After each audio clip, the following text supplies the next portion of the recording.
buenas tardes, queridos estudiantes. Les saluda la profesora Zoilita Gavino González y el día de hoy vamos a estudiar a las proteínas. Empecemos. Bueno, lo primero que debes saber que las proteínas están en todas partes. Están formando parte de mi cabello, de mi piel, de mi sangre, de mis músculos. ¿Alguno de ustedes me puede decir algunos nombres de proteínas que tal vez conozcan? La queratina, Mis, la A ver, queratina, el colágeno, insulina, la elastina, las la proteínas tubulina, integrales, las proteínas periféricas, las histonas, muy bien. la tubulina, la glutenina, la la mioglobina, miosina, la la albumina, oxitocina, la La prolactina, glicina, la cisteína, la la caseína, la lana, Ya, muy bien. ¿Sí? Todas las proteínas que ustedes han mencionado, también lo que me están escribiendo en el chat, también, sí, están muy bien.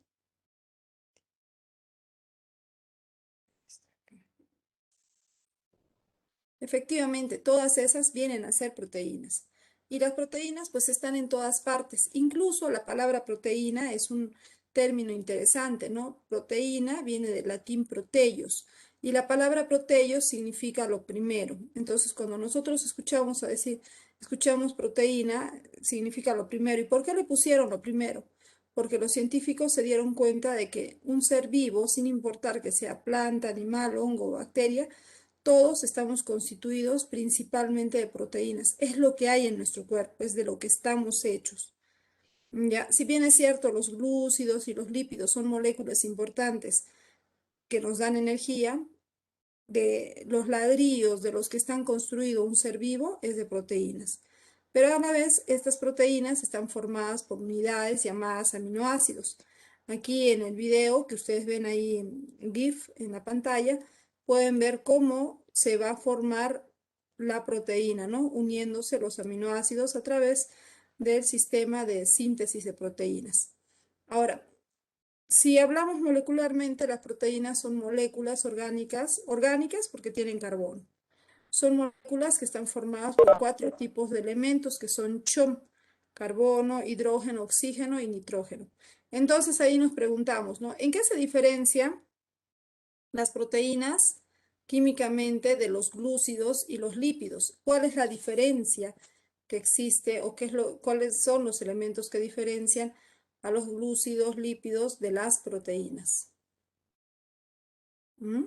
Es la diferencia es que nitrógeno, la las proteína. proteínas presentan nitrógeno y los lípidos y los glúcidos no presentan nitrógeno. Efectivamente, ¿no? Es la presencia del nitrógeno, ahí está. Entonces, el nitrógeno se convierte en el elemento diferencial, en lo que hace que sean diferentes las proteínas de los glúcidos y los lípidos. Químicamente también se pueden definir como polímeros de aminoácidos. ¿Qué significa un polímero? Polímero es una larga cadena. ¿Y de qué? Pues de aminoácidos. Y esas pelotitas en el dibujo van a representar, cada pelotita representa a un aminoácido. Y estos aminoácidos enlazados forman una cadena que va a ser, que puede convertirse en una proteína y se mantienen unidos se mantienen unidos a través del enlace peptídico. Vamos a ver cómo es la estructura del aminoácido. Cámbiate. Aquí no, apaga tu micrófono, hija. ¿Ah? Tapa dos. Ya. Ya, les decía, pues, las proteínas están formadas por aminoácidos. Y los aminoácidos tienen esta estructura básica, ¿no? Vamos a verlo. Ahí está. Un aminoácido tiene un carbono central, un hidrógeno, un radical, un grupo amino y un carboxilo. Veamos los detalles. Para empezar, el aminoácido tiene un carbono que se ubica en la parte central de la estructura. Este carbono se le va a llamar carbono alfa. Si contamos la cantidad de carbonos que tiene el aminoácido, si este aminoácido tiene 2 carbonos, mira, carbono 1 y este sería el carbono número 2. Si el carbono número 2 está unido al NH2, que es el grupo amino, este carbono se llama carbono alfa. Bueno, entonces, este es el carbono alfa o carbono central. A este carbono central, como tú ya sabes, el carbono tiene tetravalencia, que significa que tiene 4 enlaces. Entonces, uno de sus enlaces se une al hidrógeno. Ahí está, es un hidrógeno. Con el otro enlace, el carbono está unido al grupo NH2. El grupo NH2 se conoce como el grupo amino y es el inicio de la palabra aminoácido. Se llama aminoácido porque tiene amino, que es el NH2. Y luego, con su otro enlace, está unido al grupo COOH, que es el grupo carboxilo, o llamado también ácido carboxílico. Entonces, de ahí viene la palabra aminoácido. Es aminoácido porque tiene un grupo amino y tiene un grupo ácido, que es el ácido carboxílico, el COOH. Y finalmente presenta en su cuarto enlace unido a una R. ¿Alguien sabe qué significa la letra R? En el aminoácido. Radical. Un grupo radical. Muy bien, Radical. efectivamente. Gracias. Sí, tienes razón. Significa radical.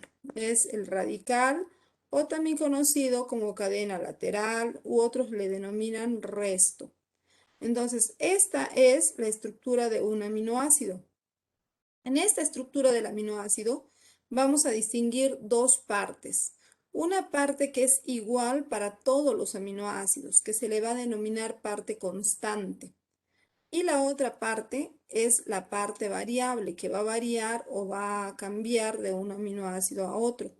Entonces, los aminoácidos van a presentar una parte constante que está formada, mira, por el carbono alfa, el hidrógeno, el amino y el carboxilo. Eso va a ser igual en todos los aminoácidos. Y la parte variable va a ser la R. Va a variar de un aminoácido a otro, que es el radical. Veámoslo en estas imágenes. Lo que ustedes están observando son los aminoácidos. Nosotros, los seres vivos, todas las formas de vida, plantas, animales, hongos, bacterias, estamos formados por proteínas. Y nuestras proteínas están formadas por aminoácidos. ¿Cuántos tipos de aminoácidos? Pues existen 20 tipos de aminoácidos comunes. Esos 20 tipos los tenemos aquí en ese dibujo.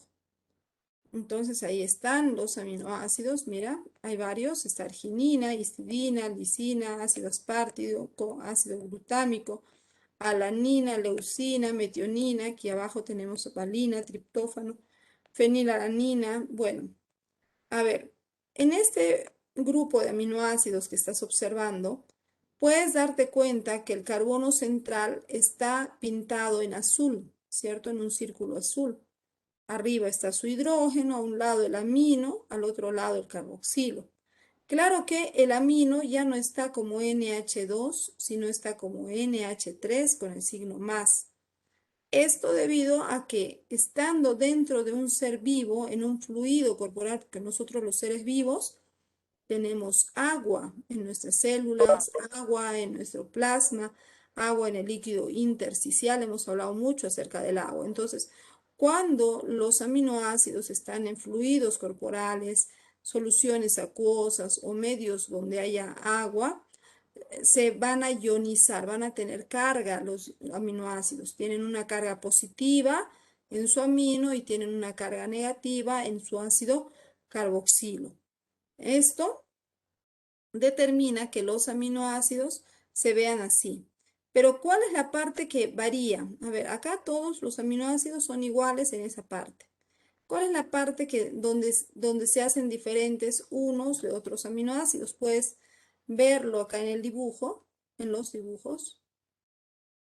La parte que los hace diferentes es esto que está en el recuadro de un color amarillo, ¿no? Puedes notar, por ejemplo, mira, ve, el aminoácido glicina está el hidrógeno. En el aminoácido prolina hay una cadena que forma como un ciclo. Aquí en fenilalanina hay un anillo de benceno. Aquí en triptófano también hay un anillo y hay otro anillo con nitrógeno. Entonces, y aquí en valina hay una ramificación. ¿Qué estamos viendo? Estamos viendo que lo que hace diferente a un aminoácido de otro aminoácido son estas cadenas laterales o cadenas radicales. ¿Ya? Vamos a ver que los aminoácidos tienen varias características. La primera característica que son isómeros ópticos. ¿Qué significa?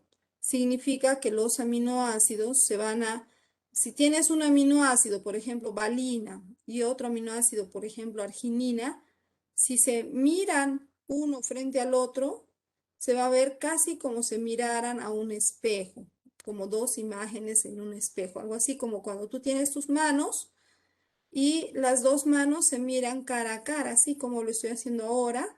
Entonces a eso se les llama isómeros ópticos. Pero si giraran mis manos y te miraran de frente a ti, te darías cuenta que son diferentes. Tienen la ubicación de sus átomos en lugares diferentes, pero al girarse y mirarse frente a frente pareciera que fueran idénticos. Eso mismo le sucede a los aminoácidos. Aquí la característica para que sean isómeros ópticos es que todos sus carbonos deben ser asimétricos. ¿Qué significa? Que deben tener, a ver, todos sus carbonos deben estar unidos a átomos diferentes. Y eso va a determinar que al ubicarse uno encima del otro, pues no puedan tener una superposición de átomos. Míralo, aquí por más que lo giramos y lo giramos, los átomos no se superponen. Si se superpusieran, pues todo sería del mismo color, pero mira, lo giro y no queda así. Aquí se ve como que se veían como imágenes iguales, pero al girarse se nota que son diferentes. A eso se le llama isomería óptica. El único aminoácido que no tiene isomería óptica es el aminoácido glicina. ¿Por qué? Porque su cadena radical es un hidrógeno y por lo tanto en ese aminoácido habrían dos hidrógenos y por eso es que no tiene isomería óptica. Todos los que tienen isómeros ópticos o que se ven como dos imágenes en un espejo, cada enlace que va unido al carbono central debe ser diferente, ¿no? Por un lado hidrógeno, otro carboxilo, otro amino y el radical debe ser otro diferente. No debe ser hidrógeno, no debe ser carboxilo ni amino. Eso es.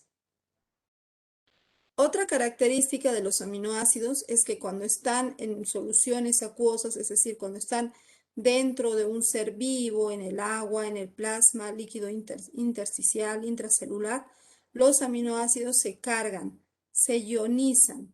Y a esa ionización doble que tienen se les llama eswitteriones. Ese término, eswitterión, aquí está, los eswitteriones van a ser aminoácidos como este, ¿no? Que tiene, mira, el grupo amino que era NH2 está en forma de NH3 con el signo más. Y el grupo carboxilo que era COOH ya no tiene la H y está con el signo menos. Entonces vemos que está doblemente ionizado. Tiene un ion positivo y tiene un ion negativo. A ver, ¿cómo se le dice normalmente al ion positivo? Catión. Muy bien, muy bien. Efectivamente, ¿no? Es el catión. Y al ion negativo se le dice, Anión. muy- Anión. sí, efectivamente, es el anión. Y así vamos a ver. ¿Cómo es que se forma esto? Bueno, esto sucede, mira, ahí tenemos el aminoácido normal al que te había descrito. Y ese aminoácido puede cambiar, puede formar el eswitterión, que es el aminoácido doblemente ionizado, y ese eswitterión puede volver a la forma básica inicial. Son procesos constantes, donde hay constante cambio, ¿no? Y eso es frecuente dentro de los seres vivos. Otra característica que tienen los aminoácidos es que ellos son anfóteros. ¿Qué significa cuando decimos que son anfóteros? Anfótero significa que Doble tienen, comportamiento. muy bien, tienen doble comportamiento. Por una parte se comportan como alcalino o base y por otra parte se comportan como ácido. En este caso, si yo les pregunto cuál es la parte que se comporta como ácido, pues lógicamente el ácido carboxílico, ¿no? Por eso se llama ácido. Y en cambio, la parte que se comporta como alcalino o base es el grupo amino. Ya, pues. ¿Y esto para qué sirve? Sirve como amortiguador celular, es decir, estos aminoácidos van a resistir los cambios de pH dentro de las células. Son los principales amortiguadores intracelulares. También los aminoácidos presentan distintos estados de ionización dependiendo del pH, es decir, pueden tener su estado de ion positivo, catión, su estado de ion negativo, anión, o estado neutro también, doblemente ionizado, disculpen que es el isobuterión, pero va a depender del pH. Veamos, por ejemplo, si tenemos aquí que el aminoácido se encontrara en un medio muy ácido, donde hay una gran concentración de iones hidrógeno, pues su grupo amino va a estar ganando o va a estar aceptando esos iones hidrógeno. Y al ganar o aceptar los iones hidrógeno, pues se va a tener carga positiva. Por lo tanto, se va a llamar catión. Por otra parte, esto también puede llegar, va a hacer eso hasta que se estabilice el pH. Y si se estabiliza ya el pH y tenemos un pH neutro, entonces el aminoácido va a estar doblemente ionizado. Por una parte el amino con su carga positiva y el carboxilo con su carga negativa. Es el ion dipolar o conocido esbuterión. Y luego, si este pH, el medio donde se encuentra, va a alcalinizarse, hay poca concentración de iones hidrógeno, pues entonces el grupo carboxilo va a estar listo para aceptar esos iones. Entonces ahí estamos hablando del anión, ¿no? Entonces, de esa manera siempre vamos a estar, va a estar donando iones, ¿no? Y entonces de esa manera vamos a tener que los aminoácidos van a variar su carga, ya sea catión, anión o ion dipolar, dependiendo del pH donde se encuentren. Esto es un tema que seguramente ustedes dominan. La clasificación de los aminoácidos según la necesidad del organismo. Según lo que nuestro organismo necesita, existen aminoácidos esenciales y aminoácidos no esenciales. ¿Quién me dice cuáles son los aminoácidos esenciales? O perdón, ¿por qué se llaman aminoácidos esenciales? Yo mismo no lo puedo puede formar. Adelante, Nuestro cuerpo no, adelante. nuestro cuerpo no lo puede Daisy formar. Vanessa. Son alimentos. Ya, dime Daisy. Son esenciales porque nuestro cuerpo no lo puede formar, no lo puede formar.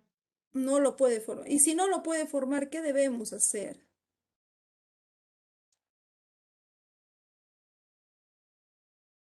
Consumir Debemos, alimentos más consumidos en la alimentación.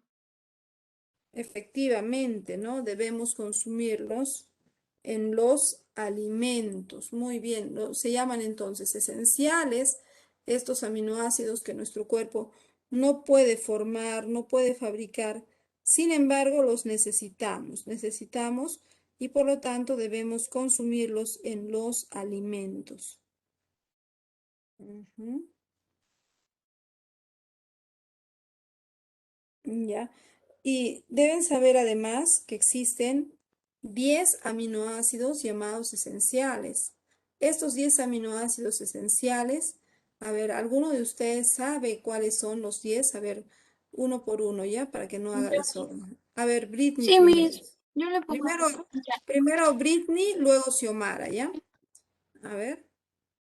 Metionina, leucina, isoleucina, histidina, fenilalanina, lisina, arginina, treonina, triptófano y valina, de las Wow. cuales dos son semiesenciales porque después de los 12 años pasan a ser no esenciales, las cuales son la histidina y la arginina.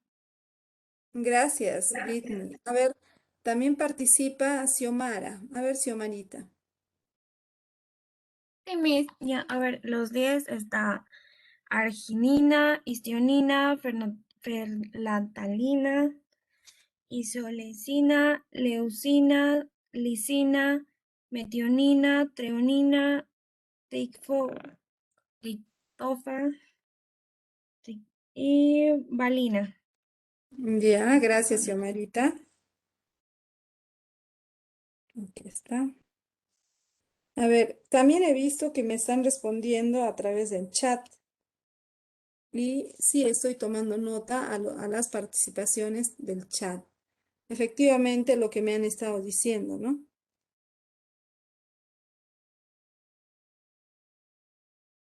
Geraldine Medalit me habla de arginina, valina, Alison, metionina, leucina, arginina, histidina, isoleucina, metionina, triptófano, lisina, treonina, fenilalanina, valina, leucina, treonina, valina. Muy bien, sí, se lo saben. Muy bien, lo han hecho bien. Aquí están, mira. Estos son los 10 aminoácidos esenciales. Metionina, leucina, histidina, isoleucina. Bueno, ¿cómo hago yo para recordarlo? En realidad, la primera vez que tuve que aprendérmelo, me parecía muy complicado los nombrecitos. Pero yo era profesora y tenía que enseñar a mis alumnos. Así que, como tenía alumnos así como ustedes muy hábiles, les pedí que inventaran una mnemotecnia para recordarlos. Y uno de mis estudiantes hizo esa mnemotecnia que hoy la usamos muy bien. Dice así, mira, ¿ves? Dice, me le hizo feliz artretriva. La mnemotecnia original era me le hizo feliz atrevida, pero lo hemos acomodado para que encajen todos los aminoácidos. Me de metionina, le de leucina, is de histidina y ahí mismo iso de isoleucina. Fe de fenilalanina, lis de lisina. Ar de arginina, tre de treonina, tri de triptófano y va de valina. Estos son los 10 aminoácidos esenciales. Se llaman esenciales porque tú tienes que consumirlos en tus alimentos. Si te faltan, pues vas a tener una deficiencia y podrías tener problemas en la formación de nuevas proteínas en tu cuerpo. Pero como dijo su compañera Retis, ella mencionó, ¿no? De esos 10 aminoácidos hay 2 que no son esenciales siempre, hay 2 que se llaman semi-esenciales. Se llaman semi-esenciales porque no los podemos sintetizar hasta después de los 10 años.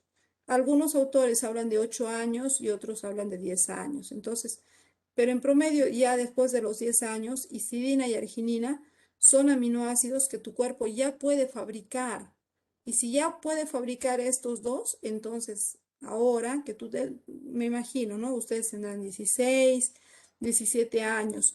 ¿Cuántos aminoácidos esenciales tienen actualmente en su cuerpo? 12. 8, mis. Lucía del Rosario, tienes toda la razón, 12 son niños. 8, Esenciales. 8 son 8. esenciales, mis. Claro, claro, muy bien, son 8. Porque como decíamos hace un momento, a ver, anotaré esto. Ya, como decíamos hace un momento, teníamos todos 10, pero después de la edad de 10 años ya no tenemos 10 aminoácidos. Hay 2 que ya no. Entonces nos quedan solamente 8 aminoácidos esenciales. Eso significa que nosotros, pues, cuando nosotros ingerimos un alimento, todos los alimentos, absolutamente todos, ya sea que comas carne o comas vegetales, todos los seres vivos, plantas, animales, hongos, todos están hechos de proteínas y las proteínas están hechas de aminoácidos. Solo que algunos alimentos presentan de los aminoácidos esenciales muy poca cantidad e incluso algunos alimentos tienen muy poca cantidad de algunos de estos aminoácidos. Entonces, la calidad del alimento se va a medir en la medida de que tenga los aminoácidos esenciales que nuestro cuerpo necesita.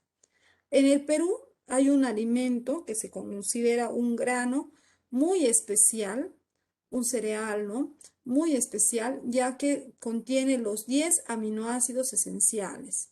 ¿Alguien sabe cómo se llama? Incluso hay una gran exportación de ese cereal. ¿Alguien tiene idea de qué alimento estaría hablando? Que tiene todos los esenciales. Obviamente La tiene maca, los no esenciales. la maca, No, no es la maca. No, hija, no es la La maca. kiwicha, mi. Marjorie, Carpio, lo que estás diciendo, y Lucía, también tienes razón en realidad, ¿no? A ver, vamos a ver, alguien más había escrito en el chat. Son 2 respuestas, 3 respuestas correctas. Aquí está su compañera Espinosa Soto, nos dijo la quinoa. También nos dijo la quinoa su compañera Marjorie Carpio. Y también nos dijo la kiwicha, su colega, ¿no? Entonces, la quinoa tiene los aminoácidos esenciales, justamente esos 8 aminoácidos esenciales que nuestro cuerpo necesita, los tiene, y lo más importante de tenerlos es que los tiene en buena cantidad, porque van a haber otros alimentos que tienen también los aminoácidos esenciales, pero los tienen en pocas cantidades y tienen mayor cantidad de no esenciales, tienen los esenciales, pero mínimo. Son tan mínimas las cantidades que son poco significativas. En cambio, particularmente la quinoa tiene a los aminoácidos esenciales, y encima tiene al menos frecuente, ¿no? De todos estos aminoácidos, el aminoácido esencial menos frecuente es el triptófano. Si tú buscas triptófano en alimentos, pues la mayoría tiene, pero tiene muy poco. Es muy poco significativa la cantidad que tienen. En cambio, la maca tiene el triptófano en buena cantidad. Incluso hay una variedad que se llama la maca, perdón, estoy hablando mal, la quinoa. Hay una variedad de quinoa que se llama quinoa negra, porque hay quinoa blanca, quinoa roja y quinoa negra. No sé si alguna vez los han visto, los han consumido, pero la variedad de quinoa negra es la quinoa que tiene mayores niveles de triptófano. Y esta es, como decir, un alimento muy cotizado, muy requerido en todo el mundo, ¿no?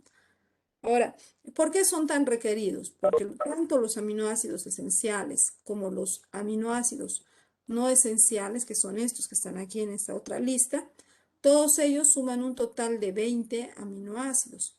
Y estos 20 aminoácidos tienen la característica de que se unen, se combinan, se repiten una y otra vez y forman proteínas.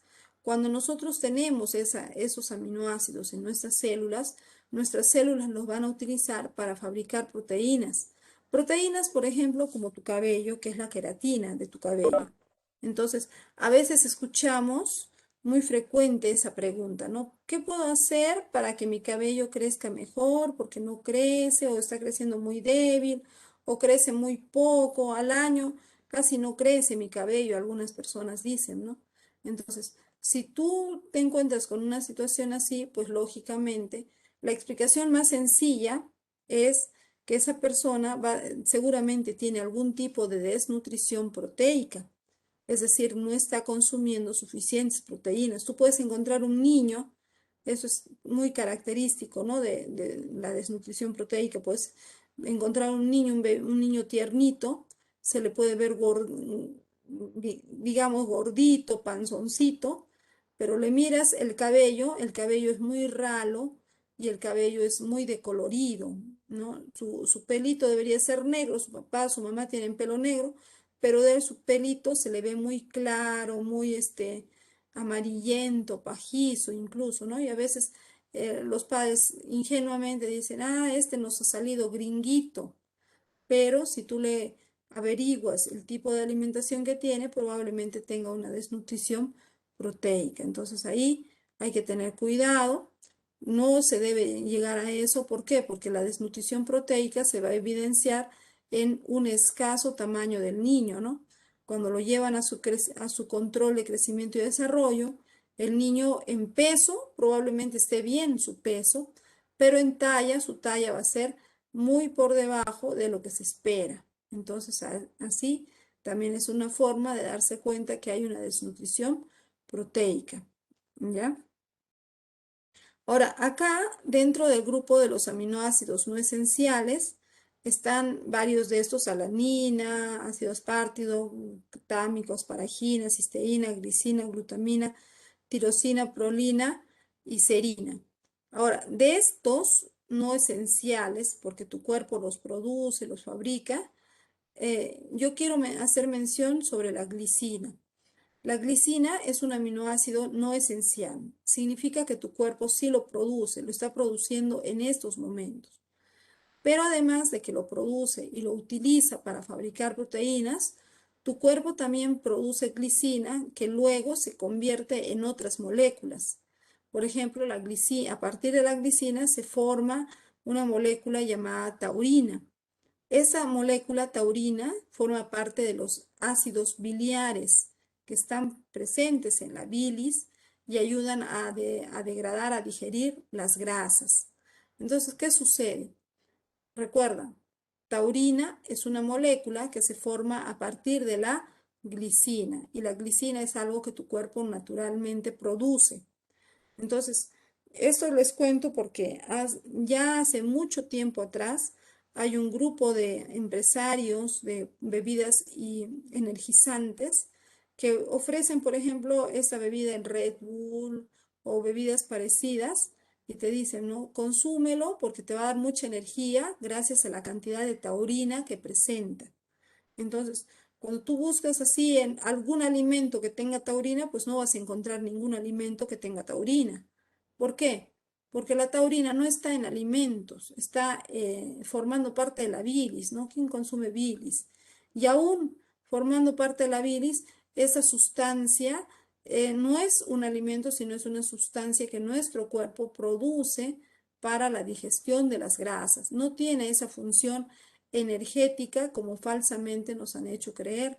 Y nuestro cuerpo tampoco necesita que consumamos taurina porque nuestro cuerpo ya lo produce todos los días, todos los días desde que naciste, ya tu cuerpo está produciendo esa sustancia.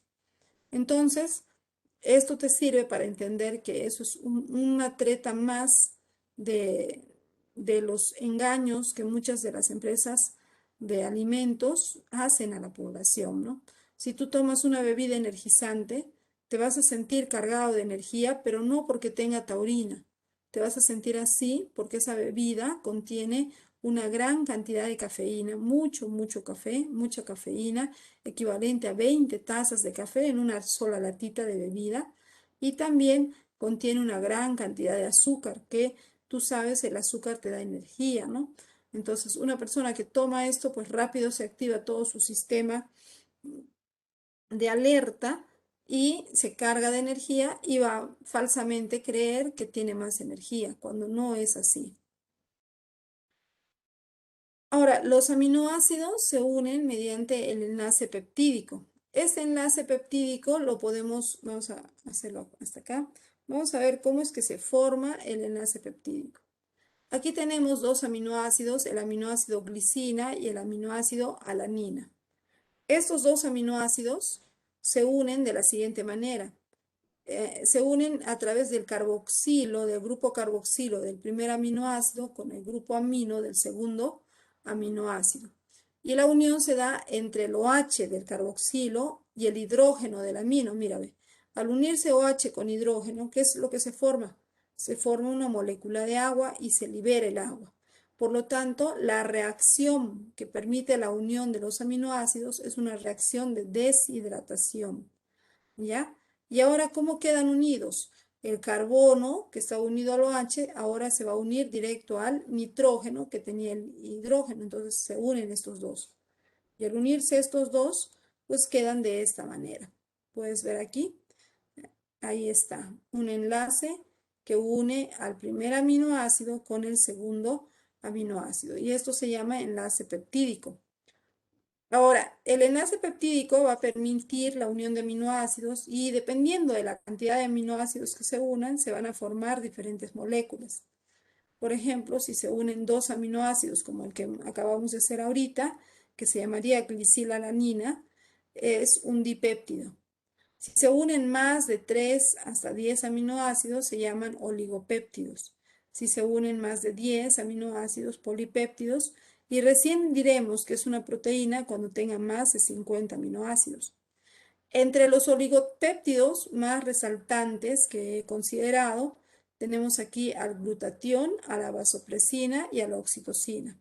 El glutatión es, en palabras muy sencillas, el que evita que tus células se destruyan o envejezcan. Es por eso tan importante este aminoácido. La vasopresina es un oligopéptido, tiene 9 aminoácidos y se encarga de la formación de la orina, participa en el proceso de formación de orina. Y la oxitocina, una hormona de la que ustedes dentro de su carrera profesional van a hablar muchísimo. La oxitocina está formada por 9 aminoácidos y es la que estimula la contracción del útero durante el parto. A veces la mamá, pues la madre que ya va a dar a luz, empieza a tener las contracciones, ¿no? Al comienzo son contracciones débiles, ¿ya? Contracciones vienen a ser cuando el útero un poquito se ajusta, se contrae el músculo como queriendo empujar al bebito.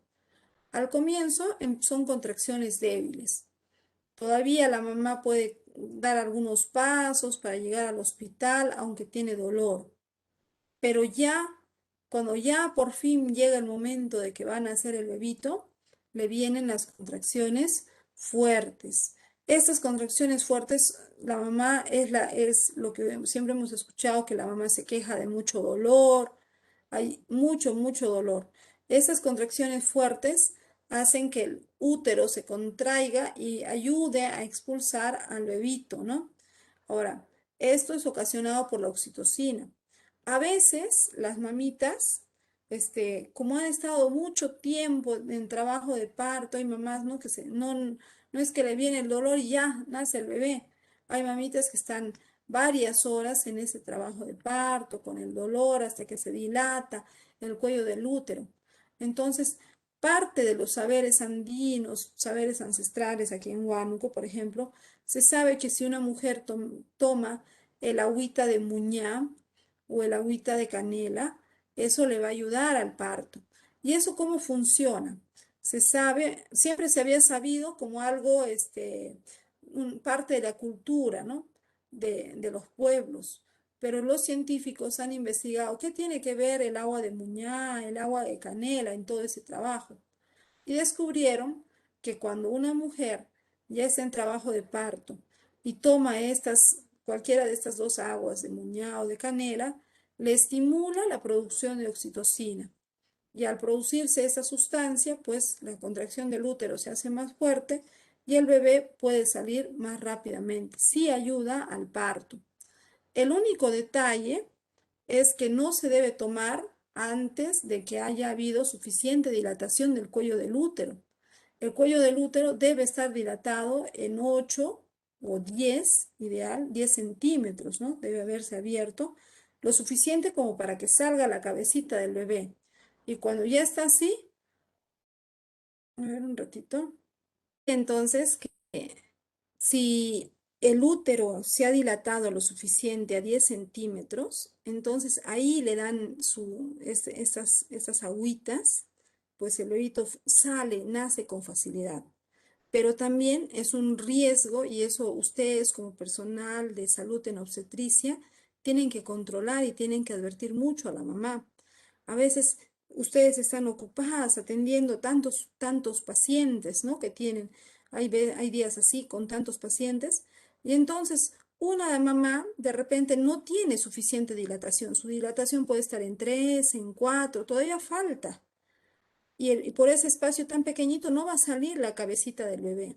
Y nunca falta a veces una suegra, una tía, algún conocido, le dice, tómate esta agüita de muñá que te va a hacer bien para que nazca tu bebé. A mí me ayudaron todos mis hijos. Y, ¿verdad? Le hacen tomar a la pobre madre y, ¿verdad? Le estimula, pues hay una fuerte contracción, el útero empieza a contraerse y a botar al bebito, pero como no hay suficiente dilatación, el pobre bebito se golpea su cabecita. Y entonces ahí puede nacer con un problema de falta de oxígeno, ¿no? O incluso puede morir. Entonces es muy delicado ese tema y es por eso que ustedes tienen que estar informadas y tienen que también informar a la mamá, ¿no? Decirle de frente, ¿no? No vas a tomar esto, no vas a tomar esto, hasta que yo te diga. Si te traen tus familiares, me lo vas a dar a mí y yo lo voy a tener acá. Y cuando ya está para nacer tu bebé, ahí recién puedes tomar. Si tomas antes, puedes matar a tu bebé, tienes que advertirle. Entonces ya van a tener ese cuidado de no cometer esos errores, que a veces son muy frecuentes en la desesperación, toda esa situación que se da, ¿no? En una madre, sobre todo cuando es una madre primeriza. Entonces, y ahí el trabajo de ustedes que es tan arduo. Otra de las funciones tan interesantes que tiene la oxitocina es que estimula la secreción de la leche materna. Pero ¿cuántas veces hemos escuchado decir a una madre primeriza que no tiene leche, ¿no? A veces las mamás dicen, ay, tengo que comprarle leche en fórmula porque no tengo leche, no me sale leche y mi bebito tiene hambre. Bueno, lo que se sabe es que la producción de la leche materna necesita que haya un estímulo, ¿no? El estímulo es de la succión. Pero también hay un condicionante que se ha investigado. El condicionante es que cuando la mujer duerme, cuando la madre duerme, ahí y además ha estado teniendo ese estímulo de la succión del bebito que le succiona, pues todo eso estimula a la producción de la leche. Entonces, ¿qué pasa con una madre que de repente, y eso ustedes lo van a evidenciar, ¿no? De repente la mamá ha estado con la emoción de que ya va a ser mamá, ya va a dar a luz, y es muy probable que los últimos días antes del parto no haya estado durmiendo bien, no ha estado descansando como debiera ser. Y entonces, ¿qué sucede? Llega el día del parto, tampoco duerme, nace su bebé, quiere estar despierta, ¿no? Mirando la hermosa carita de su hermoso bebito y cuidándolo cada segundo, y pasan muchas horas sin dormir, sin descansar como debiera. Entonces ahí, al no haber ese descanso necesario, pues no va a haber suficiente de estímulo para esta oxitocina que se necesita y para que la madre pueda dar de lactar al bebé.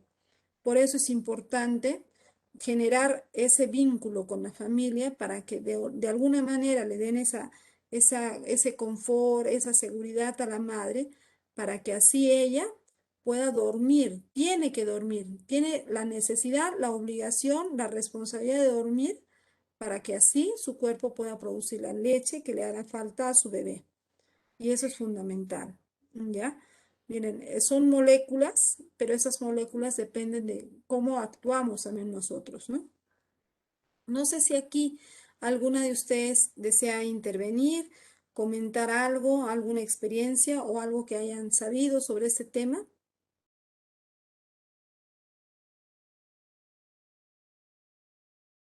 Nada. Miss, Sí, hija, ¿Qué adelante. pasa cuando es escucha, cesárea? O sea, ahí, ¿qué es lo que se tiene que evaluar? Ya, ya, gracias, Britney. En el caso de del paciente, de la paciente que tiene que ser cesareada, esta paciente, pues, para que se haya decidido una cesárea, tiene que haberlo examinado.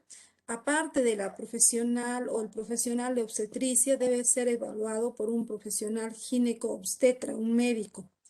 Y este médico, pues, habrá decidido, habrá visto que de repente haya otras complicaciones, unas complicaciones tal vez de salud propia de la madre, tal vez propia de la posición del bebé. Hay varios factores, ¿no? Y dependiendo de esos factores, toma la decisión de que le hagan una cesárea. La cesárea no se debe practicar porque la mamá tenga miedo o considere que le va a faltar fuerzas. No es por eso. La cesárea se practica en condiciones especiales para salvaguardar la vida de la madre y el bebé. Y en el caso de estas hormonas, pues en cierto modo se van a ver disminuidas por acción de los antibióticos, ¿no? Porque después de todo, una cesárea es una operación. Y por ser una operación tienen que darle antibióticos y tienen que darle antiinflamatorios, ¿ya? Por todo lo que le operan a la paciente. Entonces es probable que en los primeros días después del parto, una mujer que ha pasado por una cesárea, tenga escasa producción de leche, muy escasa. ¿Por qué? Porque no hay también suficiente liberación de oxitocina por los fármacos que estará consumiendo, ¿ya? Eso hay que tener en claro. Pero, y bueno, la madre tiene que saber también eso, ¿no? A veces se desesperan, dicen, pero ¿por qué yo no tengo? Y lloran y hacen un drama, pero tienen que saber, pues, lógicamente, que si se han pasado por una cesárea, eso es parte del proceso natural y cuando ya disminuya la carga de antibióticos, de fármacos que está consumiendo, que creo que es una semana de antibióticos, de medicina, ¿no? Ya se va a regular la producción de oxitocina. Entonces, son temas que se tienen que manejar médicamente. Ustedes no trabajan aisladamente, ¿no? Son todo un equipo de salud, personal de salud, que coordina, que evalúa y toman las decisiones mejor para la vida del bebé y de la madre. Había una participación más que quería hacer una alumnita. Había otra alumnita que, además de la que preguntó. No, ya no. No, ¿no? Ya. Seguimos. Ahora, cuando nosotros hablamos de los aminoácidos, ellos forman proteínas y las proteínas se van a clasificar de acuerdo a varios criterios. Cada uno de estos es un criterio diferente de clasificación. Hay proteínas que se clasifican por su función, otras por su composición, otras por su forma y otras por su estructura. Vamos a ver primero por la estructura de las proteínas. En este esquema vemos que las proteínas pueden presentar diferente estructura. Cuando yo digo estructura, me refiero a cómo están construidas las proteínas. Es como levantar una casa de varios pisos. Lo primero que tienen es una estructura primaria, es decir, están formadas por cadenas de aminoácidos. Pero si la cadena de aminoácidos es tan larga que puede llegar a doblarse, como vemos aquí, o puede llegar a enrollarse, como vemos aquí, se convierte en una estructura secundaria. Y si estas estructuras secundarias tienen la capacidad de unirse entre ellas, pues tenemos todo esto que se llama estructura terciaria. Y si varias estructuras terciarias se unen, pues tendríamos una estructura cuaternaria. Básicamente eso es la estructura de las proteínas. Vamos a ver entonces los detalles de la estructura proteica. Primero tenemos la estructura primaria. Esta estructura primaria está formada por una cadena lineal de aminoácidos. Como ves aquí, leucina, valina, lisina, lisina y glicina. Hay una repetición de algunos aminoácidos y otros no, ¿no? Pero finalmente es una cadena lineal.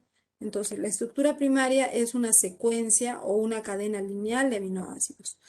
Todos los aminoácidos se mantienen unidos por el enlace peptídico. Y esto es muy importante. Dice, es determinado genéticamente. ¿A qué se refiere?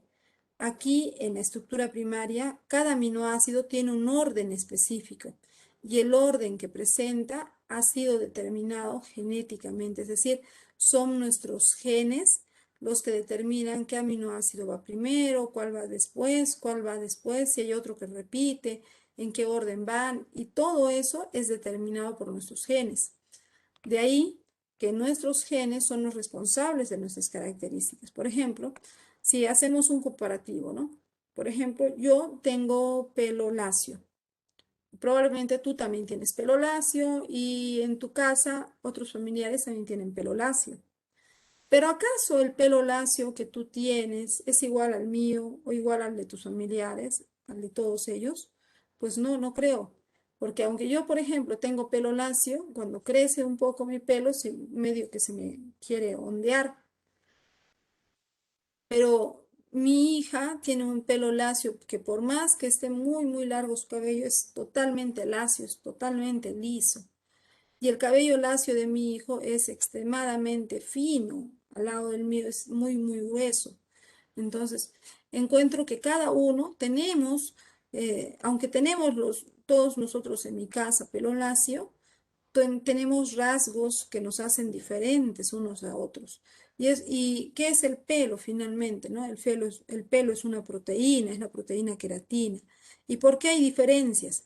Porque mis genes yo los heredé de mi papá y de mi mamá. No es igual que los genes que tiene mi hijo, que si bien cierto, tienen los míos, pero también tienen los de mi esposo. y hay una variación. Entonces, cada uno de nosotros tenemos proteínas que lo primero que van a tener es una estructura primaria, donde esos aminoácidos que forman esa proteína tienen un orden determinado genéticamente. Y ese orden va a determinar la característica de la proteína, las peculiaridades que tengan. También la estructura primaria es la base para formar estructuras superiores. ¿Qué significa esto? Por ejemplo, si una proteína de estructura primaria es extremadamente larga, puede llegar a doblarse, puede llegar a enrollarse y ahí se forma la estructura secundaria. Aquí podemos observar a la estructura secundaria. Estas estructuras secundarias van a estar formadas por cadenas de aminoácidos que se han enrollado. Mira, aquí dice alfa hélice. Este es el símbolo A o alfa en griego.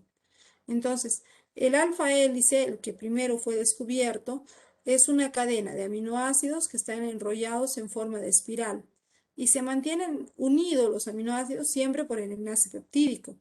Pero además, hay aminoácidos que se unen con otros aminoácidos vecinos a través de estas líneas punteadas que representan los enlaces puentes de hidrógeno.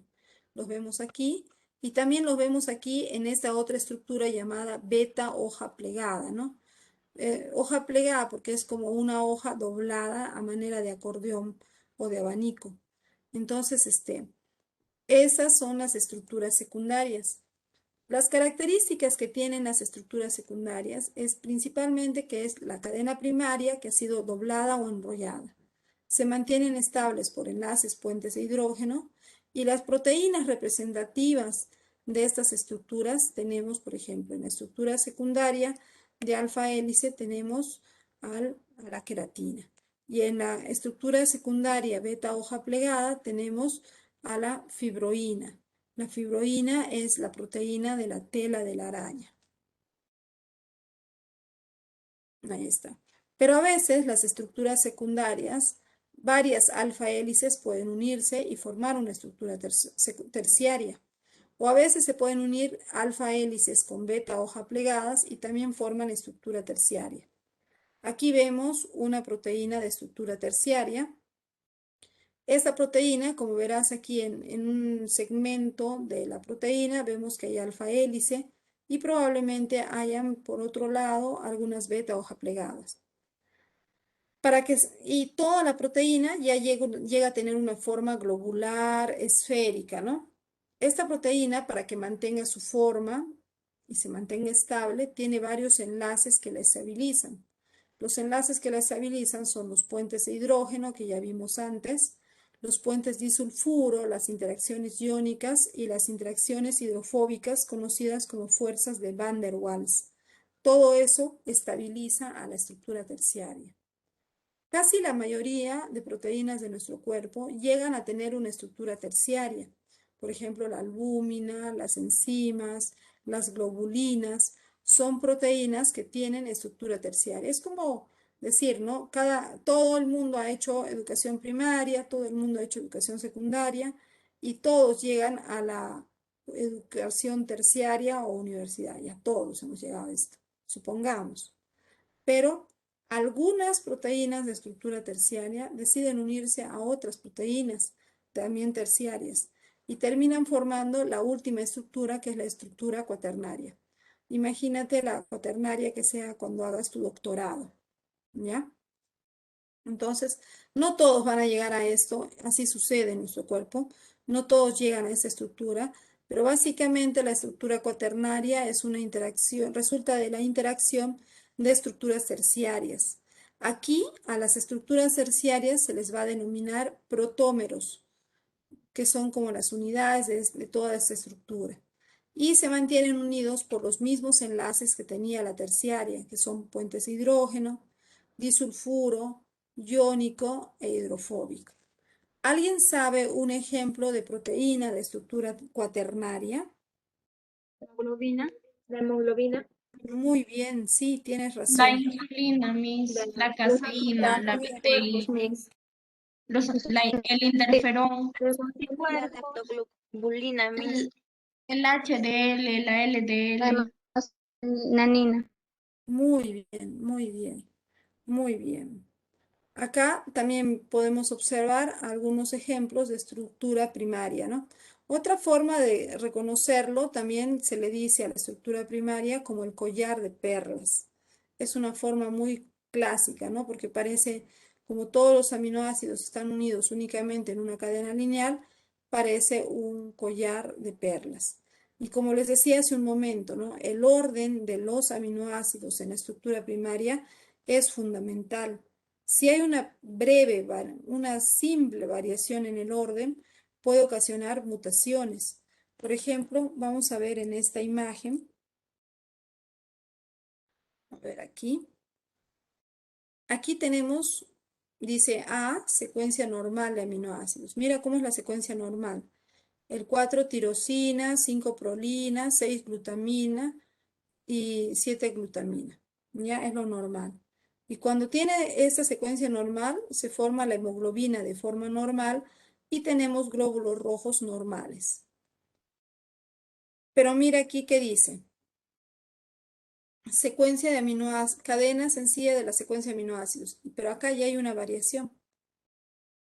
Está tirosina, prolina, pero el número 6 era glutamina y el 6 lo han cambiado por valina. Y el 7 sigue siendo glutamina, o sea, solamente hay la variación de un aminoácido para la proteína hemoglobina. Pero solo esa variación de un aminoácido lleva a la hemoglobina a sufrir una alteración. Y en esta alteración vamos a ver que ya no forma la hemoglobina normal y que los glóbulos rojos ya no tienen la forma normal.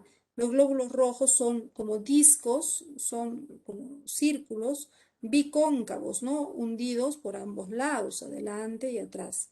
Pero mira, cuando hay esa mutación, pues los glóbulos rojos tienen formas alargadas, formas de uso y un poco dobladas, como una letra C. Y aquí ya estamos hablando de una enfermedad que se llama la anemia falciforme, ¿no?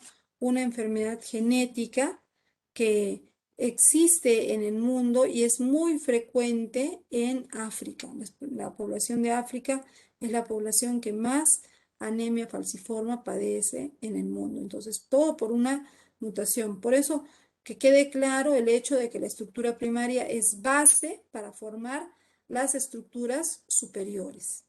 Ya, aquí vemos, por ejemplo, la proteína de estructura secundaria. En este caso se nota claramente, mira, ve cómo los enlaces puentes de hidrógeno se dan entre aminoácidos adyacentes, de tal manera que la estructura enrollada de alfa hélice se mantiene estable, ¿no? No es que se esté desarmando y armando a cada momento, no. Se tiene la forma espiralada y va a mantener esa forma espiralada. ¿Ya? Por ejemplo, aquí tenemos proteínas fibrosas como la queratina, que va a estar en la lana, el pelo, la piel, las uñas. También la elasticidad de estas fibras, estructuras secundarias, es característico. Si yo agarro uno de mis cabellos y me lo arranco, yo sé que mi cabello tiene proteína queratina. Y como tiene queratina y la queratina tiene alfa hélice así enrollada, yo lo puedo ligeramente estirar mi cabello. Se estira y es ligeramente elástico. Claro que si yo aplico una mayor fuerza, lo puedo romper y eso lógicamente no quiero, ¿no?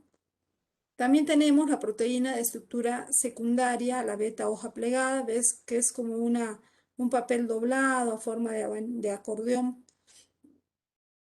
Esta proteína es tiene como característica ser una proteína muy fuerte, mucho más resistente, es menos elástica, no tiene casi elasticidad, pero tiene más fuerza y resistencia. Un ejemplo de esto tenemos en la fibroína, que está en la seda que producen los gusanos de seda y en la tela de las arañas. A veces cuando uno piensa, ¿no? Tela de araña, uno se imagina que la tela de araña es una estructura muy frágil, muy fácil de romper, es lo que tenemos en mente. Sin embargo, se ha hecho investigación de telas de araña y se ha encontrado una variedad de tela de araña, de una araña argentina del campo, y se ha visto que esa tela de araña es muy fuerte, muy resistente.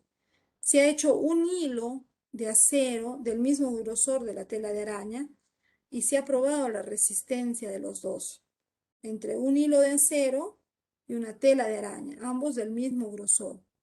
Y cuando se hizo la prueba de resistencia, pues ¿quién creen que ganó? Ganó la tela de araña. Y la estructura que tiene es una beta hoja plegada firmemente unida con muchos enlaces, puentes de hidrógeno, ¿no? Entonces eso hoy en día ya se está aplicando en la tecnología espacial. Entonces ustedes van a encontrar mucho de, cuando estudias ciencia, descubres que hay muchas cosas que salen en la ciencia ficción y han salido de la ciencia, ¿no? Por ejemplo, cuando tú ves esa película de Spider-Man 3, creo, donde Spider-Man detiene con su tela de araña al tren en movimiento, uno dice, wow, pero eso es imposible, con una tela de araña no se podría. Pues la respuesta es sí, sí se podría, porque es muy, muy fuerte, más que el acero inoxidable. También tenemos las estructuras terciarias. Como vemos, estas estructuras se forman de la unión de alfa hélices con beta hoja plegadas. Y aquí vamos a tener varias proteínas, sobre todo las enzimas, ¿no? Por ejemplo, aquí tenemos la ribonucleasa bovina, un tipo de proteína que se está representando, la forma que se tiene para representarlas es con cintas y bucles, ¿no? Los bucles representan, pues, las alfa hélices y las cintas de color verde representan las beta hoja plegadas y de esa manera se va a evidenciar este tipo de proteína, ¿no? Se considera que es la forma tridimensional de las proteínas, que las vas a ver en todo su esplendor. Y finalmente, pues las estructuras cuaternarias. En estructuras cuaternarias se considera que están formadas por la unión de protómeros. Y en este caso, la más representativa sería la hemoglobina, que está formada por 4 grupos de globinas, ¿no? Aquí vemos, tiene 2 globinas alfa y tiene 2 globinas beta. Y juntas forman la hemoglobina, la proteína que transporta el oxígeno en la sangre gracias a que tiene el grupo hemo. Pero también en proteína cuaternaria tenemos al colágeno. El colágeno es una proteína, uno antes se decía, ¿no? Secundaria, pero no. El colágeno es cuaternario. ¿Por qué? Porque el colágeno presenta estructuras alfa hélice que están en forma independiente y se unen, se asocian a través de esos enlaces para formar la fibra de colágeno. Por lo tanto, es hoy en día considerado una proteína de estructura cuaternaria. ¿Ya? Ahora, también vamos a encontrar que las proteínas se clasifican de acuerdo a su forma. Proteínas fibrosas y proteínas globulares. ¿Quién me puede decir cuáles son proteínas fibrosas? Porque he visto que ustedes saben bastante del tema. Las proteínas integrales, las proteínas Colágeno, periféricas, la queratina, colágeno, colágeno, la elastina, elastina, fibrina, fibroína. A ver, vamos a pedirle a Karen que hable para que no se confundan las voces. A ver, Karen, cuéntame, ¿cuáles son las proteínas fibrosas? La elastina, la fibroína. Ya, muy bien. También he visto a su compañera Retis participando. No sé si podrías decirnos por qué se llaman fibrosas. ¿Por qué se llaman fibrosas, hija? Porque solamente van a presentar las estructuras secundarias, van a tener una forma alargada y son insolubles. Ah, muy bien. Esas proteínas, ¿no? Solamente presentan una sola función, que son las estructurales. Gracias, Silvana. Efectivamente, las proteínas fibrosas son alargadas como largas fibras y se caracterizan por ser insolubles en agua, ¿no? Tienen, por ejemplo, el mejor ejemplo es la queratina del cabello, ¿no? Te puedes ir a lavar el cabello 1000 veces y no se va a disolver en el agua. Son alargadas, son principalmente estructurales y principalmente pueden tener estructura secundaria. Aquí tenemos entre ellas al colágeno, la elastina, la queratina y la fibroína. Muy bien, Daisy Trujillo. Pero también están las proteínas globulares. Estas proteínas globulares tienen una forma redondeada, globular, esférica. Y estas proteínas, como la hemoglobina, son solubles en agua, tienen una afinidad con el agua. Y la gran mayoría va a presentar estructura terciaria y estructura cuaternaria. Entre ellas, ahí están las enzimas, las inmunoglobulinas, las proteínas de transporte, las proteínas básicas y las tubulinas. No sé si alguna de ustedes se anima a explicarme ay, un ratito. Aquí parece que se fue. Aquí debería decir simples. Y aquí debería decir conjugadas.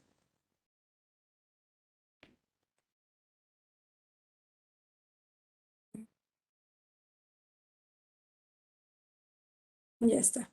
Ahora sí, si alguna de ustedes se anima a explicar qué son a quiénes se les llama proteínas simples y por qué se les llama proteínas simples.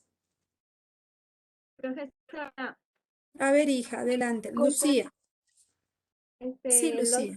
simples tienen solamente aminoácidos y las conjugadas tienen aminoácidos más un grupo prostético. Gracias, Lucía. También estaba por ahí Xiomara, si no me equivoco. Sí, Miss. Adelante, Xiomara. ¿Qué más podrías decirnos? De repente algunos ejemplos de proteínas simples. Claro, Miss. A ver, como dijo mi compañera, están formadas por aminoácidos y las simples puede ser la queratina, histioninas, albumina y las conjugadas. También concuerdo con mi compañera con lo que dijo y podría ser la hemoglobina, algunos anticuerpos y el interferón. Muchas gracias, Xiomara. Efectivamente, ¿no? Las proteínas. Gracias, Lucía del Rosario. Estoy leyéndote también. A las proteínas simples también se les llama como holoproteínas y a las conjugadas como heteroproteínas. Gracias, sí, es correcto, ¿no? Aquí tenemos el sistema de clasificación de proteínas simples. En el grupo de proteínas simples las vamos a clasificar de la siguiente manera. Están las albúminas, las glutelinas, las globulinas, las prolaminas, las histonas, las protaminas y las escleroproteínas. Estos son los grupos de clasificación para proteínas simples, según la Organización de Química Orgánica. Ahora, también existen las proteínas conjugadas. Como lo han dicho muy bien, son aquellas que además de tener aminoácidos, tienen algo adicional. Ese algo adicional es el grupo prostético. Por ejemplo, aquí tenemos la hemoglobina, ¿no? Que está formada lógicamente por aminoácidos, pero también tiene como grupo prostético al grupo hemo, que viene a ser el hierro. Entonces, ese hierro es el grupo prostético que le va a dar otras características y que va a hacer que el nombre que tenga la proteína sea debido al grupo prostético. Por ejemplo, a ver, si yo les digo que hay una proteína que tiene un grupo prostético fósforo, ¿cómo será el nombre de esa proteína? Fosfoproteínas. Muy bien, será fosfoproteína. Fosfoproteína. ¿Alguno de ustedes sabe en qué alimentos encontramos fosfoproteínas?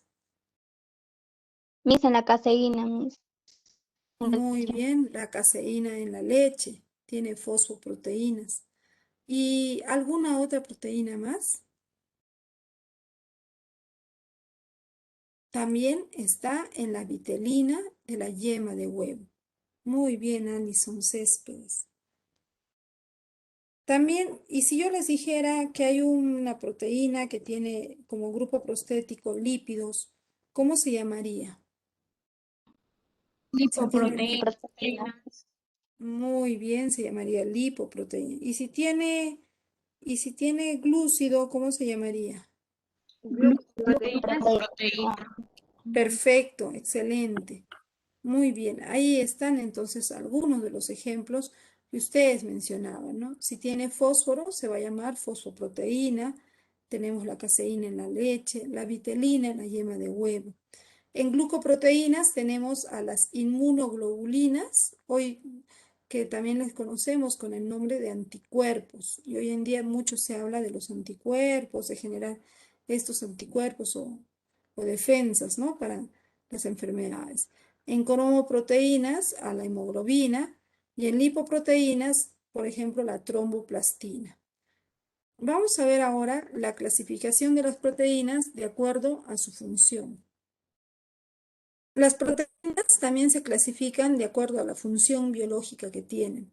Así, por ejemplo, tenemos proteínas estructurales. Son estas proteínas que forman diferentes estructuras en el cuerpo, tanto para proporcionar un soporte mecánico a células y tejidos. Por ejemplo, aquí tenemos la queratina, que forma pelo, picos, cuernos, uñas, pezuñas de los diferentes animales. El colágeno en los tendones, cartílagos, la elastina en las fibras elásticas de las arterias, la fibroína en la de araña, en la seda, la fibrina en la coagulación sanguínea y la tubulina forman los microtúbulos. Todas estas vienen a ser proteínas estructurales.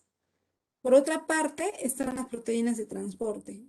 Pueden participar con proteínas de transporte. ¿Qué saben de estas proteínas? Por ejemplo, ¿cuáles son y qué es lo que hacen? Sí, adelante, Karen. La sangre, Miss. Sí, Lo que es la También lo que hemeridina que va a transportar oxígeno a la sangre de los anélidos, también la mioglobina que va a transportar oxígeno a los músculos, la hemocianina, los citocromos, la globulina, la ceroalbúmina, las lipoproteínas. claro, muy bien.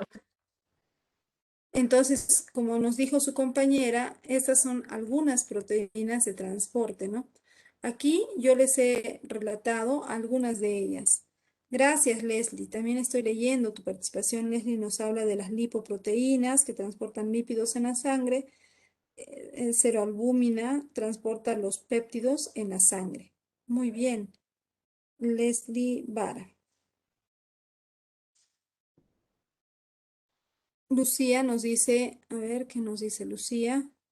La ceruloplasmina transporta cobre en la sangre de los insectos. Gracias, Lucía. Entonces, aquí les he puesto algunas que participan en nosotros los seres vivos, ¿no? Bueno, ya saben lo de la hemoglobina, la albúmina sérica, la transferrina que transporta los iones, las bombas de calcio, en general las bombas, ¿no? Son proteínas que están en la membrana y las permeasas que transportan también, son proteínas de transporte también de la membrana celular. También tenemos proteínas catalíticas. ¿Quién sabe qué significa catalítico? acelerar una reacción. Muy bien, Acelera una reacción química. efectivamente, Daisy. Aceleran las reacciones químicas, hacen que algo que de todas maneras iba a suceder, suceda más rápido. Y a estas se les llama enzimas. Por ejemplo, aquí tenemos, ¿no? La enzima sacarasa, este es el dibujo de la enzima sacarasa, y lo que tiene en verde sería el disacárido sacarosa. Este disacárido sacarosa, de todas maneras, se iba a romper, de todas maneras. Pero por acción de la enzima, esa ruptura va a ser mucho más rápida. Esa es la acción de las enzimas. Y así vamos a tener una gran cantidad de enzimas. Yo he puesto aquí algunas enzimas muy conocidas, muy estudiadas, ¿no? El ADN polimerasa, la que cataliza o acelera la síntesis de ADN, la pepsina para la digestión de las proteínas, ribulosa carboxilasa para la fijación de CO2, la maltasa para la maltosa y la ATP sintetasa para la síntesis de ATP. Debe quedar claro que estas enzimas, ninguna de ellas sintetiza o fabrica proteínas o sintetiza ADN ni sintetiza ATP, no hacen eso. Lo que hacen es catalizar. ¿Qué significa catalizar? Aceleran, hacen que algo que de todas maneras iba a suceder, suceda más rápido. Eso es lo que hacen. También tenemos proteínas que tienen función de movimiento. Aquí, por ejemplo, están las proteínas que generan movimiento en las células. Las más conocidas están la actina y la miosina.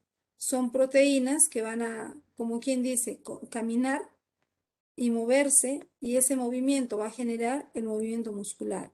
Ahí los tenemos, actina y miosina para músculos, la cinesina para movimiento de organelos y la dineína para movimiento de cilios y flagelos. También tenemos proteínas de reserva. Esas proteínas son muy importantes. A ver, ¿quién me explica en qué consiste la importancia de una de las proteínas de reserva?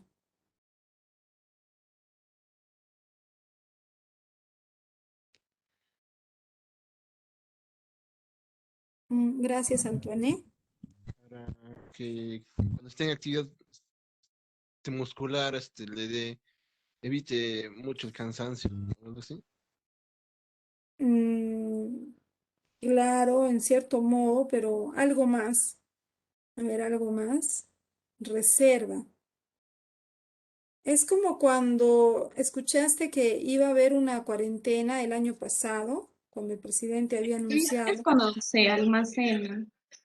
Claro, es cuando se almacena, ¿no? Es como cuando tu presidente del año pasado dijo, vamos a entrar a una cuarentena y tienen que tener guardados sus alimentos. Entonces, todos en el Perú por primera vez estábamos viviendo una cuarentena y la gente se desesperó, ¿no? Se fue al mercado, a los supermercados, a todas partes y compraron su arroz por saco, su azúcar, sus latas de atún, sus frijoles, sus galletas. Todo lo tenían almacenado. ¿Para qué? Para que en los tiempos que no puedan salir tengan de dónde comer. Algo así sucede con las proteínas de reserva. Nuestro cuerpo las almacena para cuando lleguen tiempos que tengamos necesidad, las podamos utilizar como convirtiéndolas en fuente de energía o para seguir realizando nuestras funciones, ¿no? Es un almacén. Por ejemplo, en el caso del huevo, en el huevo está creciendo, está desarrollándose el embrión del ave, del pollo, de la paloma, el ave que sea, ¿no?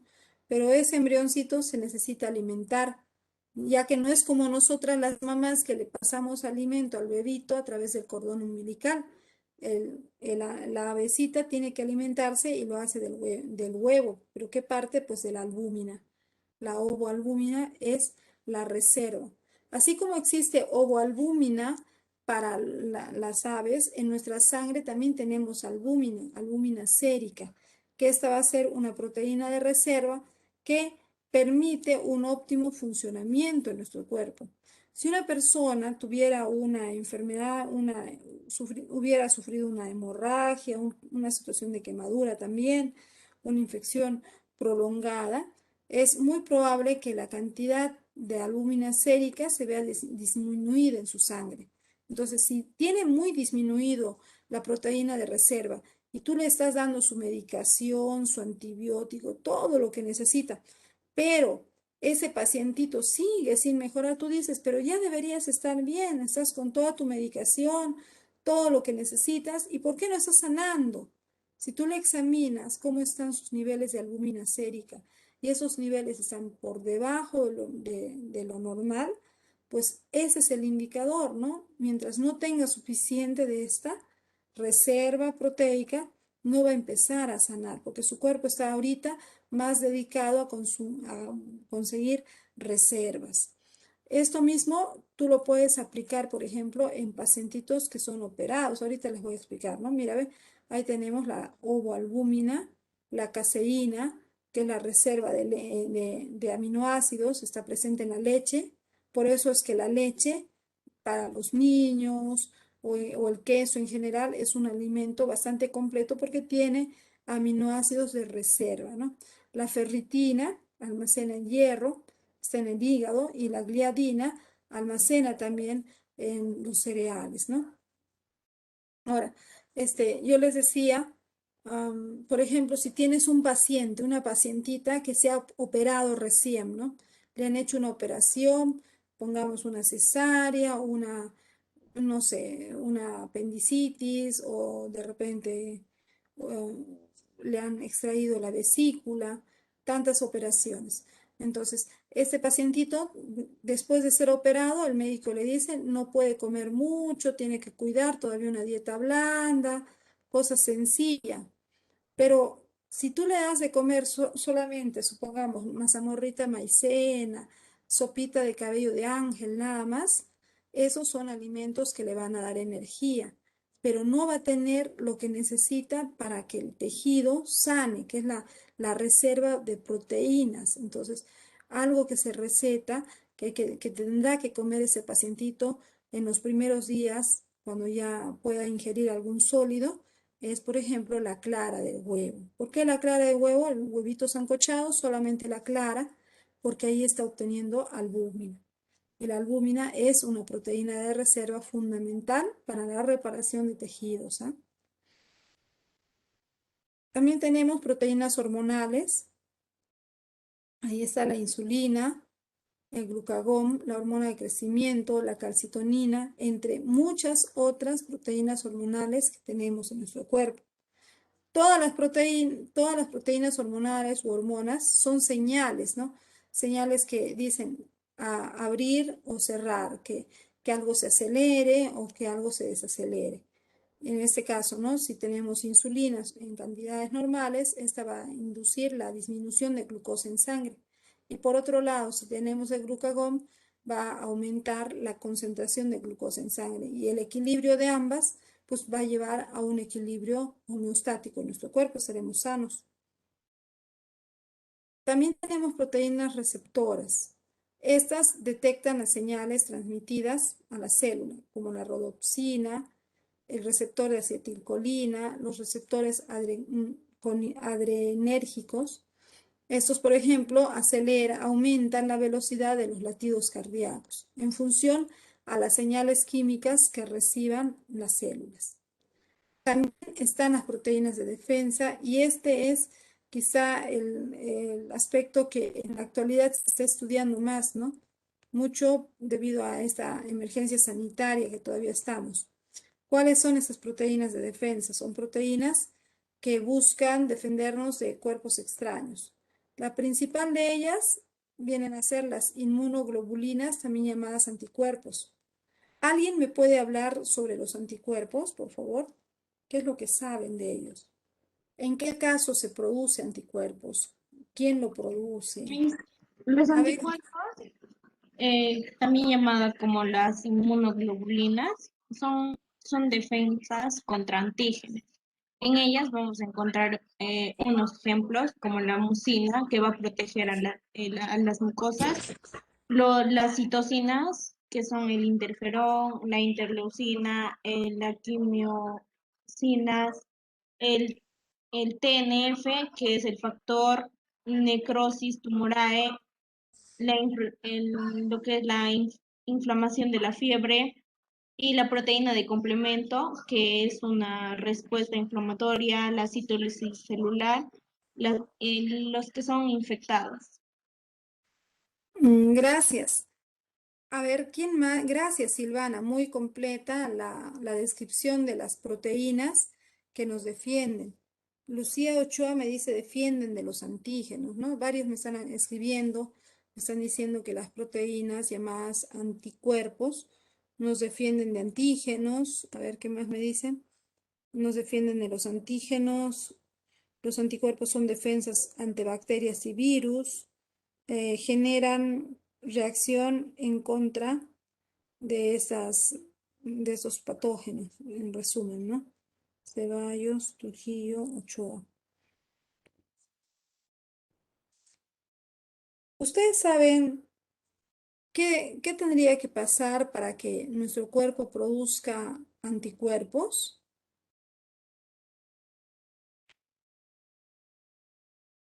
Que el cuerpo lo reconozca como algo extraño.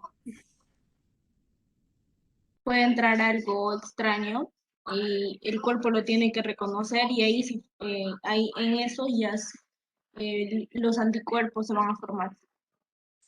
Efectivamente, ¿no? Gracias, Britney. Gracias también, Basualdo. Como dijeron sus compañeras, escribió su compañera también, nuestro cuerpo va a fabricar, va a producir esos anticuerpos cuando reconozca algo extraño, una molécula, una partícula, un cuerpo extraño. En esos casos, en esas condiciones, producimos esos anticuerpos. También esta producción de anticuerpos se va a dar en la medida, no solamente de que tengamos un cuerpo extraño debido a la enfermedad, también vamos a producir anticuerpos cuando recibimos una vacuna, ¿no? A ese punto quería llegar. Hoy estamos nuevamente con la campaña de vacunación. El día de ayer, antes de ayer, si no me equivoco, llegaron a la ciudad de Huánuco el nuevo lote de vacunas. Ha llegado un nuevo lote de vacunas para completar la segunda dosis y probablemente vacunar todavía a las personas adultos mayores que no se hayan vacunado en la primera dosis. Hay una pequeña cantidad que se está mandando para ello. Entonces, se sabe que hay muchos adultos mayores que por miedo, como alguien me dijo, por una infodemia, ¿no? Ese pánico a la información que se está difundiendo equivocadamente, hay muchas personas que no se han vacunado, no han recibido la vacuna. Y entonces, ¿qué se debe hacer? ¿Qué se debe hacer en esas condiciones? Sensibilizarlos. Hace un rato su colega dijo que tenía que viajar a encontrar para el tema de las elecciones. Y probablemente ustedes en estos días también va a haber alguna que otra reunión, aunque sea por contacto por celular, se van a estar comunicando que si ya votaron.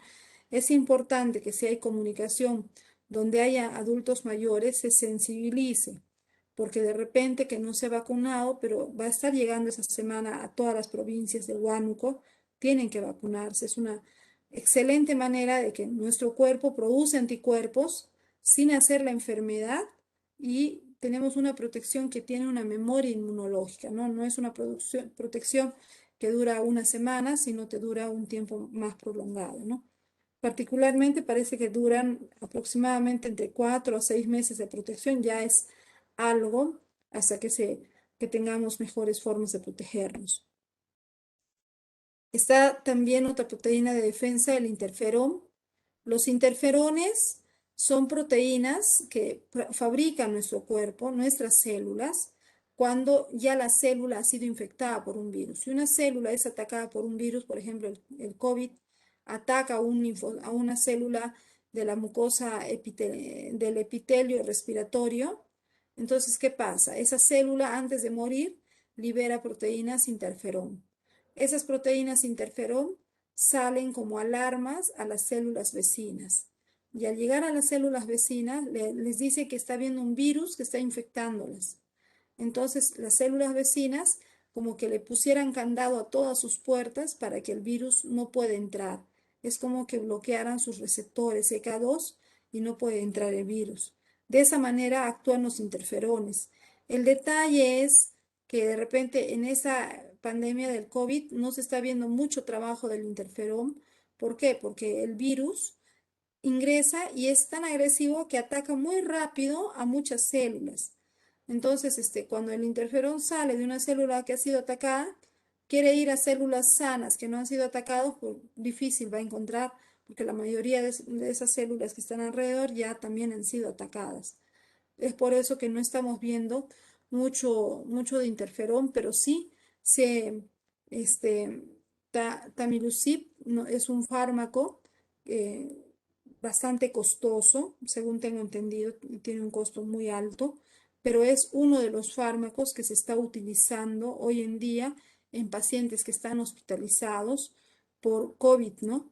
Se está no sé si aquí en Huánuco ya lo estén usando en forma gratuita en el hospital, pero en Lima, al menos en el hospital de Atevitarte, se ha estado usando ese fármaco que es un interferón, ¿no? Un interferón. Y el detalle con los interferones, si bien es cierto, cuando ya se activan, ya el virus no puede entrar ni puede multiplicarse, el detalle de la acción, del trabajo del interferón solo dura un mes. O sea, puede durar hasta un mes, puede durar 15 días, una semana, pero si siguen habiendo virus dentro del cuerpo, cuando ya el interferón no trabaja, pues los virus otra vez hacen sus maldades, ¿no? Ese es el detalle. pero sí de alguna manera le da tiempo al cuerpo de recuperarse. La trombina, los fibrinógenos evitan las hemorragias y de esa manera, de alguna manera, protegen. Y la nucleasa de restricción destruye las moléculas de ADN que no son propias, ¿no? No nos está funcionando porque este virus SARS-CoV-2 es ARN, entonces hay como que cositas que todavía nuestro cuerpo, seguramente después de todo esto va a haber muchas adaptaciones también y vamos a tener novedades en cómo trabajan nuestras proteínas. Ahora vamos a estudiar la especificidad proteica. Las proteínas son altamente específicas, son muy específicas y la especificidad que tienen se debe a que las proteínas tienen una secuencia genética, ¿no? Todas ellas responden a una secuencia genética y esa secuencia genética es única. Por ejemplo, aquí, ¿no? La estructura primaria va a determinar, va a venir por una secuencia genética normal, sana, y va a determinar la estructura secundaria, terciaria, cuaternaria de la hemoglobina. Y esa sería la hemoglobina normal, con sus globinas alfa y sus globinas beta. Y estas globinas, así como están, transportan mayor cantidad de oxígeno y el glóbulo rojo tiene esta forma bicóncava, circular bicóncavo. Pero, ¿qué pasa si hay una modificación en la estructura de la hemoglobina en su cadena primaria? En el aminoácido número 6 de la glutamina se cambia por valina. Mira, la estructura secundaria se modifica. Es una leve modificación, parece nada.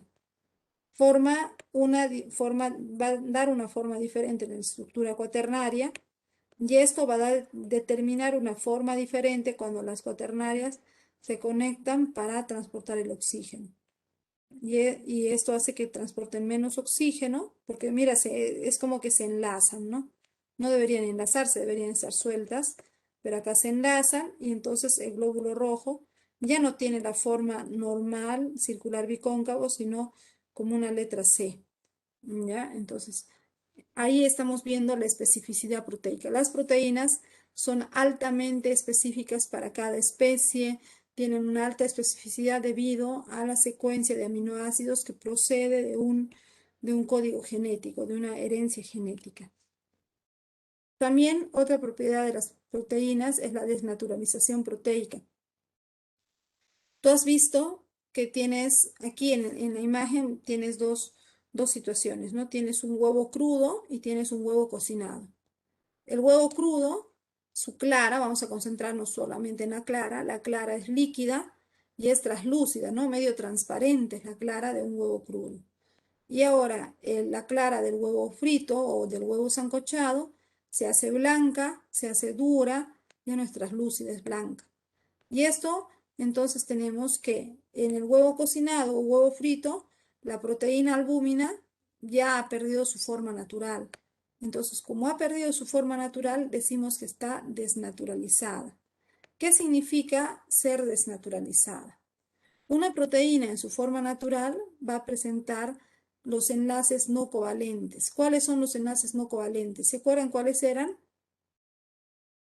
Los enlaces no covalentes de una proteína son los puentes de hidrógeno, los puentes disulfuro, los enlaces iónicos y los enlaces hidrofóbicos. Esos son enlaces no covalentes, ¿de acuerdo? Que lo tiene cualquier proteína en su estado natural. Pero si esa proteína que está en estado natural se somete al calor, por ejemplo, al huevo lo he expuesto al calor, o le echas mucha sal, o le haces un cambio de pH, alguna de estas cosas, ¿qué es lo que le va a pasar a la proteína? Pues va a romperse por el calor, por la sal, por el pH, ¿no? Ya sea que le eches un ácido o una base fuerte, se rompen los enlaces no covalentes, se rompe el puente de hidrógeno, el puente de disulfuro, el enlace iónico. Y entonces la proteína que era globular se ve así como desenrollada. Y decimos que la proteína ha quedado desnaturalizada. ¿De acuerdo? Ahora mi pregunta es, ¿qué será mejor? ¿Será mejor comer un huevo crudo con proteína natural o comer un huevo cocinado o frito o sancochado con proteína desnaturalizada? ¿Qué será mejor? ¿Qué dicen ustedes? La proteína natural, crudo. ¿Por qué, hija? ¿Por qué crees que es mejor? que cuando se desnaturaliza, ya se rompen todos estos enlaces y, o sea, tienen menos, las proteínas también tienen menos proteínas. Ya, gracias, Silvana. A ver, ¿alguien más desea participar? Ustedes habrán visto esas películas, ¿no? Yo he visto Rocky, yo crecí viendo Rocky, el boxeador, y él para ir a jugar, a correr, a practicar su box, él se tomaba como 6 huevos crudos. Y yo quería ser como Rocky, pero nunca me atreví a Sí, comer el Miss, yo huevo sí crudo. vi, o sea, las personas del gimnasio Se sí lo comen comen, eso crudo, ajá, sí. como Y que justo es como tú normal, me eres. dice, tiene más proteínas y como que es más rápido. Ya, pero a ver, alguien más, ¿alguien se animaría? Yo, Porque mis, yo, mis, tú, considero que, o sea, lo mejor sería lo esencial, consumir un huevo crudo, ya que cuando lo freímos, sufre un cambio de desnaturalización al momento de calentarlo. bueno, Sufre un cambio de temperatura. Eso sería mi ya. aporte. Gracias, gracias, Milagros. A ver, también nos está escribiendo su colega Daisy Vanessa Trujillo me dice, proteínas en su forma natural sería mejor ya que va a tener aún sus propiedades. Bueno, yo les voy a dar mi respuesta, ¿ya? La verdad es que en realidad no es lo mejor comer la proteína cruda. Si bien es cierto, esta es una proteína en su estado natural, ¿qué es lo que determina su estado natural? Sus enlaces no covalentes, puente de hidrógeno, disulfuro, iónico, hidrofóbico, ¿ok? Pero si yo lo cocino, esos enlaces van a estar rotos, pero sigue siendo la misma proteína, sigue teniendo los mismos aminoácidos, no ha cambiado, no ha perdido, ni ha aumentado ningún aminoácido, sigue teniendo todo igual, solamente que no tiene estos enlaces que antes tenía. Y por una parte es mejor, ¿sabes por qué? Porque si yo me como la proteína cruda, me como el huevo crudo, este huevito crudo al llegar a mi estómago, mi intestino, va a tener que trabajar más. Primero tendrá que romper los enlaces no covalentes y luego va a tener que romper los enlaces peptídicos durante el proceso de digestión. Pero en cambio, si yo me como el huevito cocinado, ya sea sancochado, frito, la forma que tú quieras, si yo me como el huevito sancochado, cocinado, mi estómago, mi tubo digestivo, no va a trabajar en romper puentes de hidrógeno, disulfuro, no. De frente se va a dedicar a romper los enlaces peptídicos y va a poder asimilar más fácilmente los aminoácidos que mi cuerpo necesita. ¿Me entiendes? Entonces, durante mucho tiempo hemos visto esta costumbre que de repente surgió con esta película de Rocky y muchos hoy en día en los gimnasios lo practican, pero esa es una práctica que no tiene un sustento, un sustento, no tiene un fundamento científico, ya no hay un fundamento científico en eso y más bien es una práctica que no se recomienda. Las personas que consumen una proteína cruda van a tener muchos problemas de digestión, de flatulencias, ¿no? Ese es el gran problema que tienen ellos. Entonces, y además, no solamente piensa en el huevo, ¿no? Piensa en otras proteínas. Una proteína, por ejemplo, la carne, ¿no? Todas las carnes son alimentos de pura proteína y tú no lo vas a comer el pollo crudo versus el pollo cocinado, tienes que comerlo cocinado, lógicamente. Además de que te vas a proteger de los microbios que ya existen en una carne cruda, también no solamente lo comes cocinado solo por los microbios, sino que lo comes cocinado porque tu cuerpo lo va a digerir más fácilmente. Imagínate comer carne de res entre crudo y cocinado. Si la carne de res siendo cocinada, nuestro cuerpo demora en digerirlo. Imagínate cuánto más podría demorarse en digerir una carne cruda.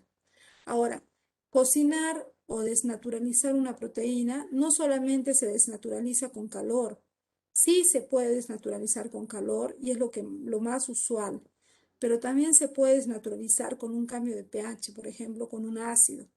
Un ejemplo clásico es el ceviche. ¿Cuántas veces habrás comido ceviche? Y para los argentinos, ellos dicen, los peruanos comen pescado crudo, nos dicen a nosotros. Pero en realidad nosotros al comer el ceviche no estamos comiendo el pescado crudo, estamos comiendo al pescado cocinado, solamente que no ha sido cocinado con fuego, ha sido cocinado con ácido, el jugo de limón. Y el cocinar, ¿qué significa? Desnaturalizar la proteína, se desnaturaliza, pierde sus propiedades naturales, su estado natural, la estructura terciaria o cuaternaria, la estructura que tenga, y pasa a una estructura diferente. No sé si alguno de ustedes ha comido pescado salado o carne salada. ¿Alguien ha comido pescado salado alguna vez?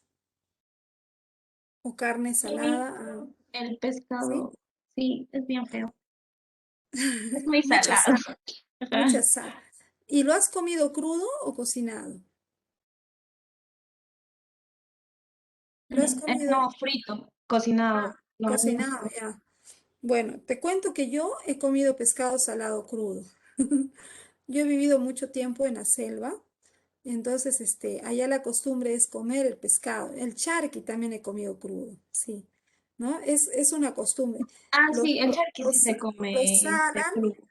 lo salas y yo tenía el pescado, lo lavé, me tocaba a mí cocinar ese día el pescado, entonces ya lo teníamos, el pescado totalmente salado, fui al caño, lo lavé bien, hay que frotarlo, sobarlo, sacarle toda la sal, porque tiene muchísima sal, como acabas de decir, y entre lo que estaba, yo lo huelo a ver, y se me antojó, no sé qué me dio, y lo probé, agarré un pedacito y lo probé, a ver cómo era, y me di cuenta de que su sabor era exactamente igual que si estuviera cocinado.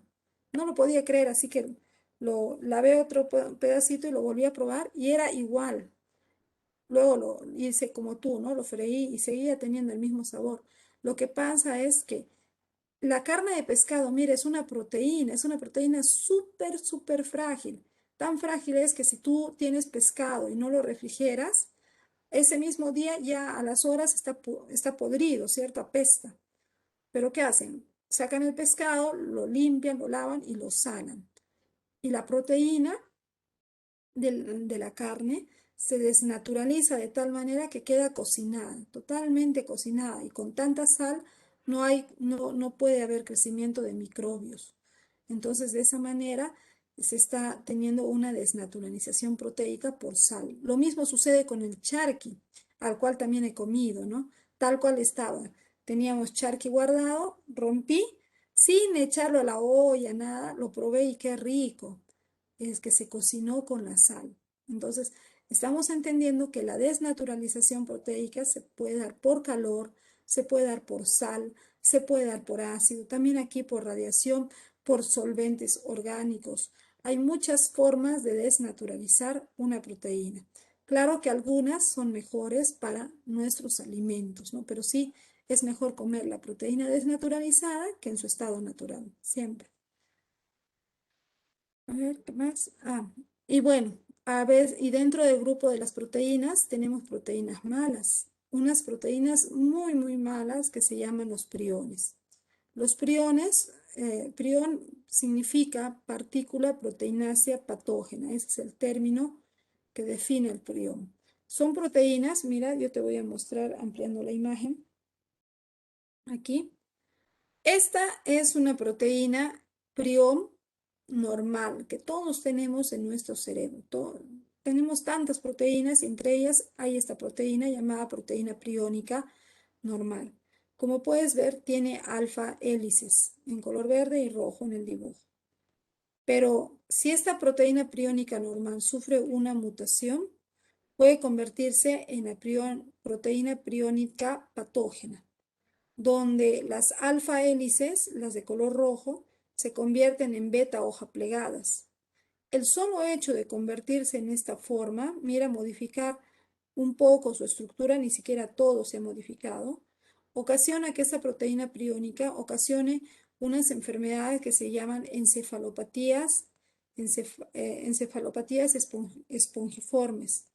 Estas enfermedades hacen que mueran las neuronas y el cerebro queda lleno de pequeños como pequeños agujeritos, como que el cerebro tiene una forma de esponja. Por eso se llama espongiforme. Pero esta enfermedad es muy, muy grave y termina ocasionando la muerte tanto a las personas como a los animales que lo tienen. Hoy en día todavía no se ha encontrado cura para las enfermedades priónicas. En los lugares donde ha habido brotes de enfermedades priónicas, pues en animales, ¿no? Ustedes habrán escuchado hablar de la enfermedad de las vacas locas, por ejemplo, ¿no? En esa enfermedad le llamaron así porque las vacas tenían esta enfermedad y les picaba tanto su piel que en su desesperación, al no poder rascarse, se arrancaban la piel con los dientes y bramaban y todo, ¿no? Terrible. Y luego temblaban sus patas y caían muertas ahí. Y cuando descubrieron que eran enfermedades priónicas, tuvieron que, a las que todavía no estaban enfermas, a toditas las vacas las mataron, más de 2000 vacas, y las incineraron y quemaron todo y fue todo. ¿Por qué? Porque se sabe que no se puede eliminar a las proteínas priónicas, ni con radiación, ni con calor. O sea, esta partícula proteínica va a permanecer en ese lugar, ¿no? Por eso se cavan hoyos muy profundos, se quema y encima se entierra y se pone, pues, no pase. Todo un tema así de control biológico. Hoy en día vivimos los estragos de una pandemia, pero es una pandemia que todavía se puede manejar. Si tuviéramos una pandemia de este tipo de los priones, pues ahí sí que estaríamos en problemas muy serios. ¿Ya? Entonces, hay mucho por investigar y mucho por seguir cuidándonos y tratar de tener una vida mejor.